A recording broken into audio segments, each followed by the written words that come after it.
how did y'all miss us? Because we sure missed you. Look, watch, like, and subscribe to our channel at Sister Sis 1988, as well as follow us on all our social media platforms at Sister Sis 1988. Now we've come to the segment where we will now get asked questions. And we call this Getting to Know Sister Sis because we want our audience to feel like that they can relate to us and that yes, we are best friends, but we are very, very, very, very different. We have 3 different personalities, trust me. So we're going to turn it over here to Mr. Thurman. You can see with these questions. Be good now. Oh, ready. Yeah. PG. Absolutely. I love asking questions. Just finding things out about people that you may know or may not know or may want to know more about. I may not want to know. Yeah, I may not want to know, but somebody out there want to know. Yeah. They may want to know. So I'm gonna keep it simple. One question I know I would love to ask all 3 of you is, what would you tell the young you, like the early teenagers? Ooh, child.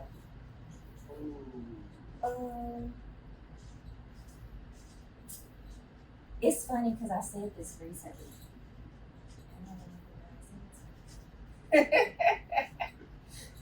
I know practice patience.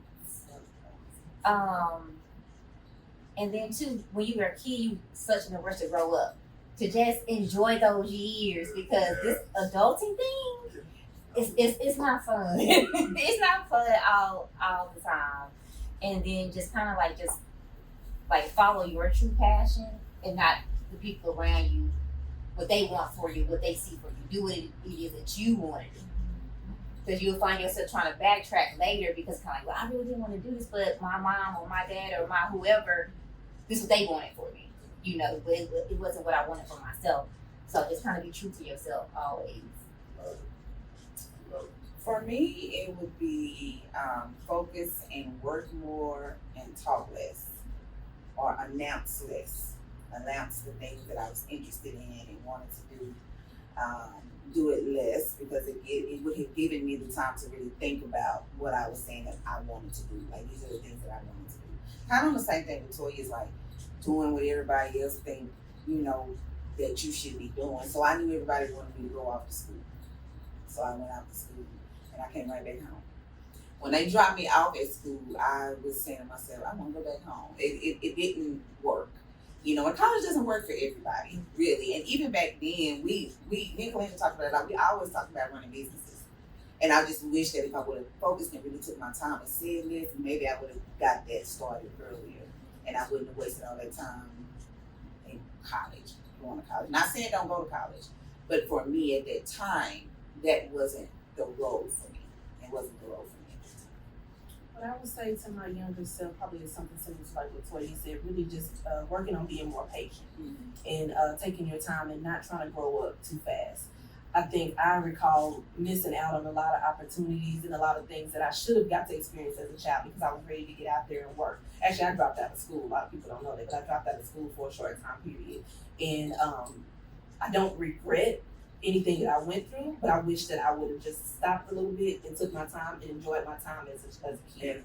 Because now, like Toya said, adulting is something serious. And people don't can't go back. You can't go back and get that time back. You can't. And like, so enjoy that time, enjoy those years. Like, when you are wanting to be grown, it's the going out, not having to answer where you're going, and having the time to come back home, and you can be with your boyfriend.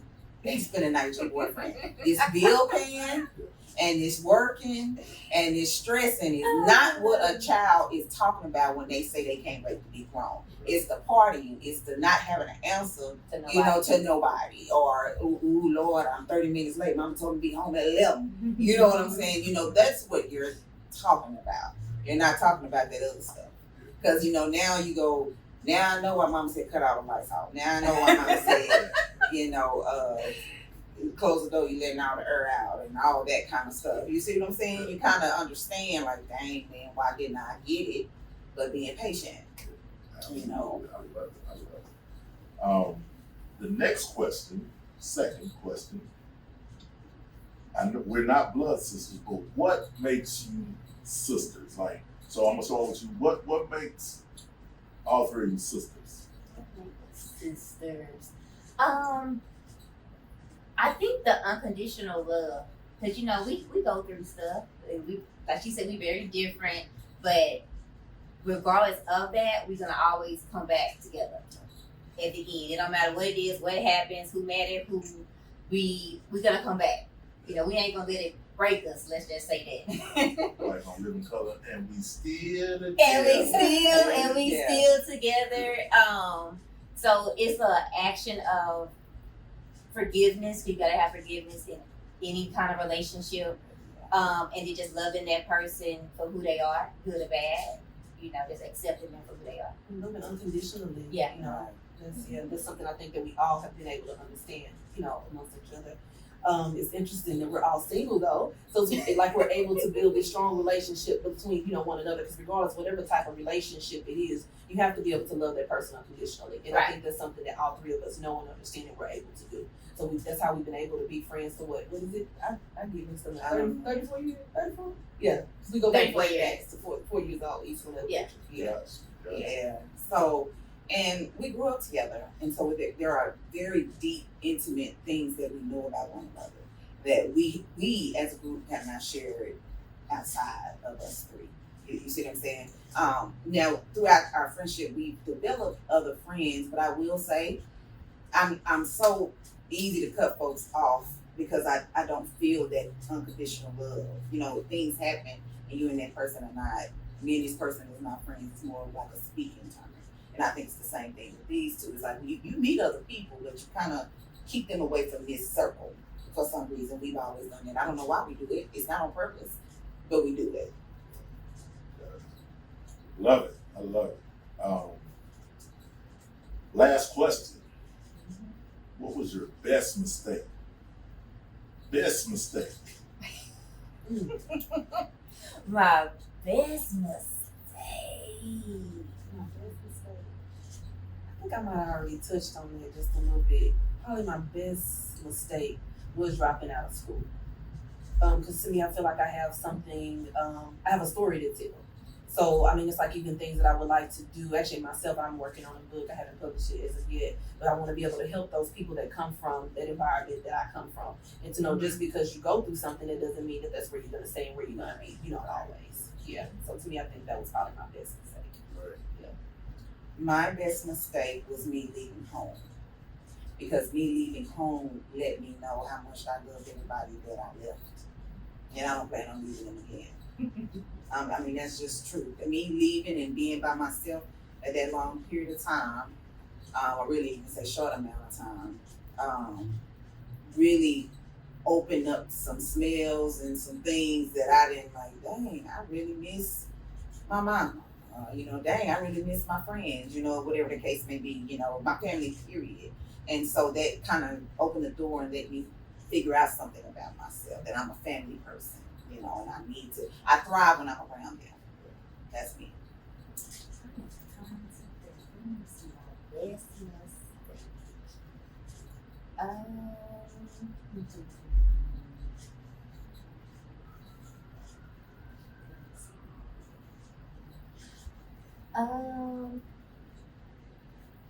Or should I say a mistake that you saw as it was a benefit to the mistake? That's kind of make it a little easy. Benefit to the mistake. Oh, blessing in the mistake. Thank you, God, for not letting me. That's in disguise. I'm trying to think.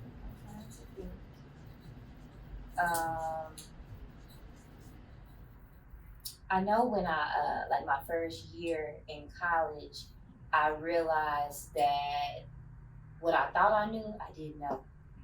I didn't know like study habits, study skills. Like I struggled my first year in college. So I was doing bad. Like they give you this 50 question test and it's like 40 minutes to take it, and I realized I can't finish it. You know, so I struggled with test taking and all of all of those things my first year in college.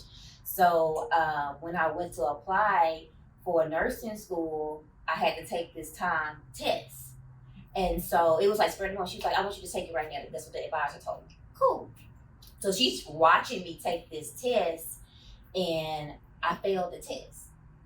But she looked at it and said, okay, well, you got every question correct. You just couldn't finish it in time. So you failed it. So the rules of the school was you had to wait 6 months in order for you to even retake the test to apply for the school. So who wants to put their life on hold based on a test for 6 months? So what I did was, on the college campus, they were advertising like this test taking class, speed reading class. So I called the advisor and I asked, could I set up a meeting between her, the nursing director, and the guy who was teaching the class.